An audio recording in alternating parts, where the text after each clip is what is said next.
Bollywood ಸಿನಿಮಾದಲ್ಲಿ ಹಲವು ಸಮಯದಿಂದ ನಟಿಯಾಗಿ ಮೆರೆದಿದ್ದ ಮಮತಾ ಕುಲಕರ್ಣಿ ಇದೀಗ ಸನ್ಯಾಸಿಯಾಗಿ ಗಮನ ಸೆಳೆದಿದ್ದಾರೆ.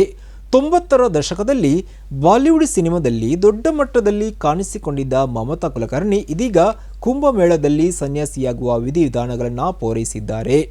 ದಿನದ ಹಿಂದೆ ಕಿನ್ನಾರ್ ಅಖಾರ ತಲುಪಿದ ಮಮತಾ ಕುಲಕರ್ಣಿ ಆಚಾರ್ಯ ಮಹಾಮಂಡಲೇಶ್ವರ ಡಾಕ್ಟರ್ ಲಕ್ಷ್ಮೀನಾರಾಯಣ್ ತ್ರಿಪಾಠಿಯನ್ನ ಭೇಟಿಯಾಗಿದ್ದರು.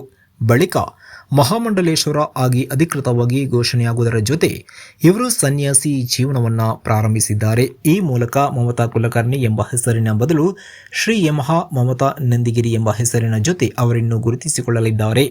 ಕೇಸರಿ ಬಟ್ಟೆ ಮತ್ತು ರುದ್ರಾಕ್ಷಿ ಮಾಲೆಯನ್ನು ಧರಿಸಿ ಮಮತಾ ಅಖಾರ ಪ್ರವೇಶ ಮಾಡಿದ್ದಾರೆ. ಸನ್ಯಾಸಿ ಜೀವನವನ್ನು ನಡೆಸುವ ಕುರಿತಂತೆ ಇವರು ಸುಮಾರು 1 ಗಂಟೆಯ ಕಾಲ ಚರ್ಚೆ ನಡೆಸಿದರು.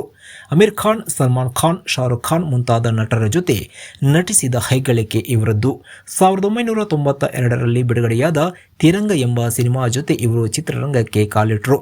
ವಕ್ತ್ ಹಮಾರಾ ಹೇ, ಕ್ರಾಂತಿವೀರ್, ಸಬ್ಸೆ ಬಡಾ ಕಿಲಾಡಿ, ಆಂದೋಲನ್, ಬಾಜಿ, ಚೈನಾ ಗೇಟ್ ಮುಂತಾದ ಯಶಸ್ವಿ ಸಿನಿಮಾಗಳಲ್ಲಿ ಇವರು ನಟಿಸಿದ್ದಾರೆ. 2001ರಲ್ಲಿ ರಿಲೀಸ್ ಆದ ಚುಪಾ ರುಸ್ತಂ ಇವರ ಕೊನೆಯ ಹಿಟ್ ಸಿನಿಮಾವಾಗಿದೆ. ಕಭಿ ತುಮ್ ಕಭಿ ಹಮ್ ಎಂಬ ಸಿನಿಮಾದ ಬಳಿಕ ಇವರು ಚಿತ್ರರಂಗದಿಂದ ಕಾಣೆಯಾಗಿದ್ದರು. ಮರಾಠ ಬ್ರಾಹ್ಮಣ ಕುಟುಂಬದ ಮಮತಾ ಆ ಬಳಿಕ ಮಾದಕ ವಸ್ತುವಿನ ಡಾನ್ ಆಗಿ ಗುರುತಿಸಿಕೊಂಡಿದ್ದ ವಿಕ್ಕಿ ಗೋಸ್ವಾಮಿ ಜೊತೆಗಿನ ಸಂಬಂಧದ ಕಾರಣಕ್ಕಾಗಿ ಸುದ್ದಿಗೆ ಒಳಗಾಗಿದ್ದರು. 2,000 ಕೋಟಿ ರೂಪಾಯಿ ಮೊತ್ತದ ಮಾದಕ ವಸ್ತುಗಳ ಕಳ್ಳ ಸಾಗಾಟ ಕೇಸಿನಲ್ಲಿ ಪೊಲೀಸರು ಈ ಮಮತಾ ಕುಲಕರ್ಣಿಯನ್ನ ಕೂಡ ಆರೋಪಿಯಾಗಿ ಹೆಸರಿಸಿದ್ದರು. ಈ ಕೇಸ್ಗೆ ಸಂಬಂಧಿಸಿ ಮಮತಾ ಕುಲಕರ್ಣಿ ಮತ್ತು ವಿಕ್ಕಿ ಗೋಸ್ವಾಮಿಯ ಆಸ್ತಿಗಳನ್ನು ಪತ್ತೆ ಹಚ್ಚುವುದಕ್ಕೆ ಕೋರ್ಟ್ ಆದೇಶವನ್ನು ನೀಡಿತು.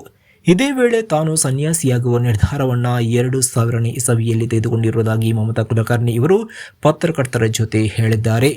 ನಾನು 40-50ರಷ್ಟು ಸಿನಿಮಾಗಳಲ್ಲಿ ನಟಿಸಿದ್ದೆ. ಸಾಕಷ್ಟು ಸಿನಿಮಾಗಳಲ್ಲಿ ಆಫರ್ ಇರುವಾಗಲೇ ನಾನು ಈ ಸಿನಿಮಾ ರಂಗದಿಂದ ಹೊರನಡೆದೆ.